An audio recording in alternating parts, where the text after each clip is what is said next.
है। ओलावृष्टि में फसल बहुत बर्बाद हुई है, अभी उसको 1 रुपया भी अनुदान सरकार का नहीं मिला है। मैं धन्यवाद देता हूं आपको। आखिरी सवाल में आपकी पत्रकारिता जाग गई। अभी तक तो जो सवाल आप पूछ रहे थे किसी के इशारे पे पूछ रहे थे। मैं इसी बात का इंतजार कर रहा था कि आपके अंदर से सवाल कब निकलेगा, और ये सच्चाई है। याद कीजिए, बीजेपी के लोग चिल्लाते थे कि फसल बीमा करा लो, फसल बीमा करा लो। आज फसल बीमा से क्या किसान की मदद हो रही है? या फसल बीमा से जिन कंपनियों ने बीमा किया है उनको मुनाफा कम पा रहे हैं? एक भी किसान को ये सरकार मदद नहीं कर पाई। आलू का किसान बर्बाद हो गया। याद कीजिए, सदन में मैंने खड़े होकर के कहा कि आलू की लागत की कीमत भी किसान को नहीं मिल रही, और अगर वो कोल्ड स्टोर रखने भी जा रहा, लाइन लंबी लंबी लगी है, लेकिन किसान को मदद नहीं मिल पाई।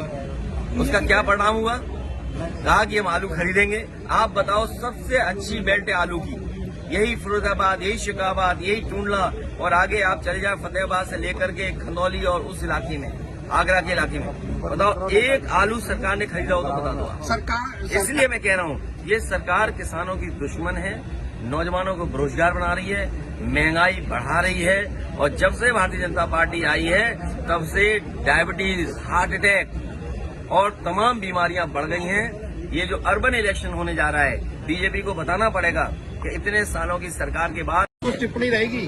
हम ये कानूनी कार्रवाई क्या हो रही है, लेकिन आप लोग भी समझदार पत्रकार हैं, और मैं जानता हूं कि किस चैनल से ये सवाल पूछा जा रहा है। कई चैनलों का एजेंडा ये है कि वो कुछ मुद्दों पर इसी तरीके से बहस करते रहें। भारतीय जनता पार्टी ये नहीं बताना चाहती कि 1 अप्रैल से दवाइयां महंगी हो गई, इलाज महंगा हो गया, लोगों को इलाज नहीं मिल रहा, दवाइयां अस्पताल में नहीं है। ये सवाल बड़ा नहीं है। और जब से महंगाई बढ़ी, और खासकर जो दवाई बढ़ी है, महंगाई हुई है, उसका कारण बीजेपी है। जब से बीजेपी की सरकार आई है, कैंसर ज्यादा हो गया, हार्ट अटैक ज्यादा हो गया, लोगों को डायबिटीज ज्यादा हो गई।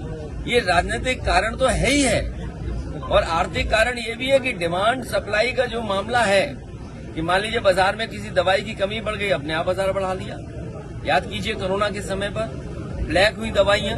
तो भारतीय जनता पार्टी जब से आई है तब से दवाइयां भी महंगी हो गई, और इलाज भी लोगों को नहीं मिल पा रहा है। सर, आखिरी सवाल, ये बीजेपी के लोग किसान वाली पार्टी नहीं है। अगर ये किसानों का दल होता है, ये उद्योगपतियों का और बड़े कारोबारियों का दल है।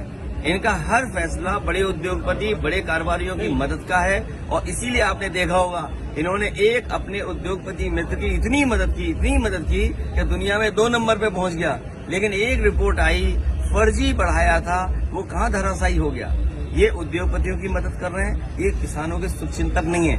आज जब गेहूं खरीद तैयारी होनी है, न बोरा है, न इंतजाम है, न खरीद की तैयारी है, तो बताओ किसान को कैसे मदद पहुंचेगी? बीजेपी कह रही है सब भ्रष्टाचारी मंच पर आ रहे हैं, इसमें क्या? हाँ, ये तो अच्छी बात है, क्योंकि बीजेपी से बड़ा भ्रष्टाचारी कोई नहीं है। आज जब से मुख्यमंत्री जी ने कहा कि आम आदमी की आय दोगुनी हो गई, वो अपने अधिकारियों की आय बता रहे थे, अपने कर्मचारियों की आय बता रहे थे। ये जो पुलिस की आय बढ़ी है, क्यों बढ़ी है?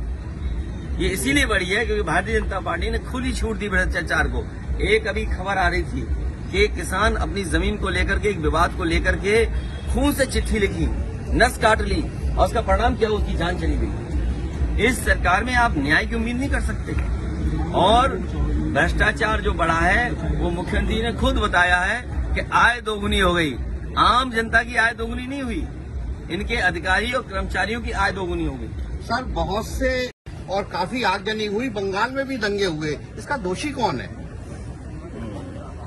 दंगों का दोषी जो सरकार है, लेकिन कई जगह डीजे की परमिशन क्या है, सुप्रीम कोर्ट क्या कहता है, इसलिए आम लोगों को भी कहीं न कहीं कानून व्यवस्था के लिए, कानून व्यवस्था कैसे बनी रहे उसके लिए सहयोग करना पड़ेगा। उत्सव हो, आयोजन हो, लेकिन उत्सव आयोजन का मतलब ये नहीं कि हम एक दूसरे के बीच में खाई पैदा कर दें। सबसे बड़ा सवाल यह है कि बीजेपी ये कहती है कि 100 में केवल 4 बेरोजगार हैं। क्या ये मानने को तैयार हैं आप?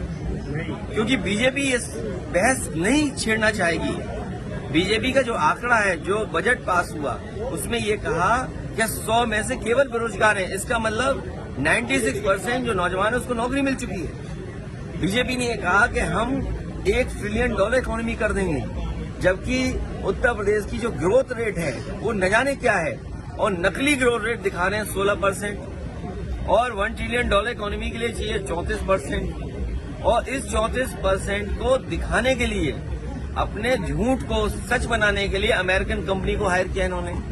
डिलॉयट कंपनी को 200 करोड़ दे रहे हैं कि जो बीजेपी ने झूठ बोल दिया वो सच कैसे हो। सर, किसान पिछले